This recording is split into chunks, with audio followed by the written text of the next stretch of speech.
আমির খানের পরে ডিপফেকের কবলে রণবীর সিং। সম্প্রতি রণবীরের একটি ভিডিও প্রকাশ্যে আসে, সেখানে নরেন্দ্র মোদী ও কেন্দ্রীয় সরকারের সমালোচনা করতে দেখা যায় তাকে। মুহূর্তে ভাইরাল হয় ভিডিওটি। রণবীরের সেই ভিডিওর শোনা গিয়েছে দেশের জনগণের যাবতীয় সমস্যা, বেকারত্ব উদযাপন করাই কেন্দ্রীয় সরকারের মূল উদ্দেশ্য। তবে পরে জানা যায় ভিডিওটি ভুয়ো। রণবীর বারাণসীতে বিশ্বনাথ দর্শনের অভিজ্ঞতার কথা বলেছিলেন আসল ভিডিওয়। রণবীরের কণ্ঠস্বর সরিয়ে কেন্দ্রীয় সরকার সংক্রান্ত কথা বসিয়ে দেওয়া হয়। শুক্রবার অভিনেতা নিজের এক্স হ্যান্ডেলে ভাইরাল ভিডিও সম্পর্কে লিখেছেন, ডিপফেক থেকে নিজেদের বাঁচান বন্ধুরা।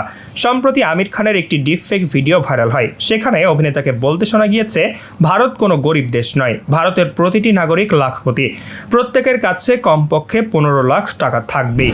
ভিডিও নজরে আসার পরে আমিরের টিমের তরফে মুম্বাই পুলিশের সাইবার অপরাধ দমন শাখায় অভিযোগ জানানো হয়েছিল। আমিরের মুখপাত্রের তরফে বিবৃতি জারি করে জানানো হয়,